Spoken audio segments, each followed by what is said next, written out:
Hi guys, we are back for another vlog with Chrissy and Teresa. Hello. You guys have been giving us some really good ideas of things you want us to talk about each week, and one of the things that came up was you're interested in hearing about our experiences with holistic therapies, and between the two of us I think we've experienced a whole array of different therapies.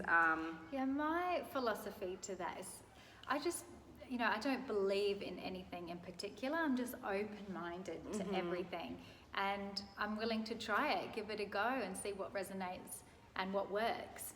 Yeah. Because everybody's different, as we know, so what works for one doesn't work for the other. Yeah, and I feel like it's this really popular word, holistic health and wellness, and I really hope it's not a fad, because in my experience, my life has only become infinitely better since I've lent into this idea of well-being. Rafi wants to come in here. Do you want to come in? We're going to bring Rafi in here. You want to come in here, baby girl? Come on. Come be with us. It's okay. Let's see. You can. Hello to everybody. You want to come and say hello? This is Rafi. Can you say hi? Now you get to be with Mama and Auntie Teresa. So we, for me, I've tried a bunch of different holistic therapies. I think I continuously, I go back to meditation. That is one that has really served me over the years. I first got into sort of delving into a deeper side of myself about 5 years ago.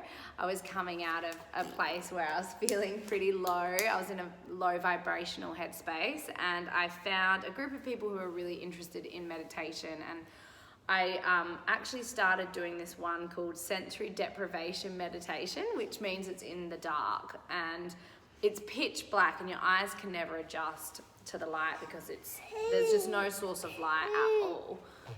Poo poo, did you do a poo poo? She's doing her toilet training. You're gonna take Mummy to go poo? Do a poo-poo. Mummy's gonna stay here.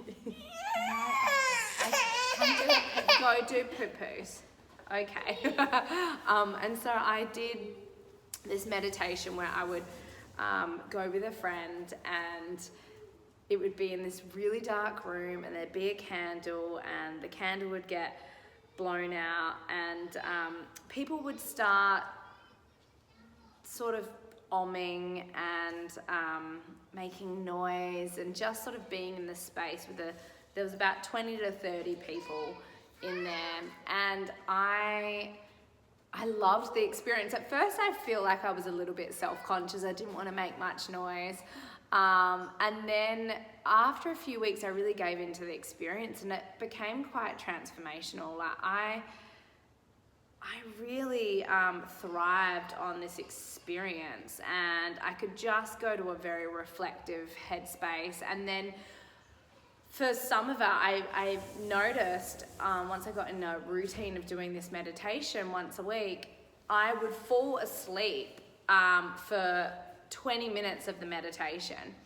And it was so beautiful that my body felt so relaxed to be able to do that. And I found myself really being in a state of like clarity, and she's back. And it just served me. It was like this pick-me-up. And once I got hooked into meditation, that was it. I just continued to lean into that practice, and that was about 5 or 6 years ago now. And I don't have such a regular practice these days. I have Insight Timer on my phone, and every now and then when I feel like I need to pick me up, I'll go over, listen to my Insight Timer, and it also tells you how many other people in the world you're meditating with at that same time. And I find that really beautiful. Yeah. So meditation's a big one for me. Yeah, and I think I first started meditating when, in a different sense of meditation, well, I guess it's still called meditation, but an active one. So because I couldn't keep still and keep my mind very still for long periods of time, and it is all practice, I would do an active one. So I'd walk down the street and really tune into every sense. You know, what can I see? Yeah. What can I hear? What can I smell? What can I feel? And you really tune into all of those things with no judgment on them. Like, it's not, oh, it's cold, and you feel cold. It's just like, oh no, it's cold, and then let that feeling pass. And then, oh, I feel that wind. So it really is, and then that brings it back to being present. Absolutely. To the moment. Yeah. Which is lovely. You've done, what's that? But you said you do biomagnetism. Yeah, that was a really interesting one, biomagnetism, and it works on the different magnetic fields of the body. You know, I was lucky enough to try quite a few different therapies in my old business in London, and we had lots of different practitioners. But one actually, just because I had Rafi here, I've taken a lot of my kids as babies to Cranial sacral therapists. First of all, when Charlotte, when she was a baby, she wasn't latching onto a bottle, so she would, you know, obviously I was trying to get her off the boob onto bottle. She was about 7 months old, and she just wouldn't take it, and I noticed it was because of her latch, and there was something wrong with her suck for the bottle. So I did a couple of sessions, and it was amazing how well and easily she responded. And then with Rafi, I took her because I forgot to put the seatbelt on in the pram one time, and she fell out of the pram, and her neck kind of got stuck on the side like this for ages. I know, terrible mummy moment. But of course, you know, you want to take them to be adjusted, but that's just felt a bit too severe for me. So the Cranial practitioner would do, you know, her thing, and her neck, you know, obviously went back into the right position. But the amount of times I've injured my children from like doing dumb things. Like, I have one of those electric boots, and you press the button and it just comes down. One time it came straight down on top of Forrest's head when I had the trolley. He was sitting in the trolley, and I didn't realise it. It was like, But luckily when it hits something, it bounces back up again, so it started going back up, and I was like, oh, what did it hit? Oh goodness, we all do it, don't we? Oh gosh. Anyway, the other one that we are both really big into is acupuncture. I actually just had acupuncture right before the birth of Poet, and I really swear by acupuncture. We both go and see the same woman here in Adelaide, and she really helped me kickstart my labour because I was going to have to be induced.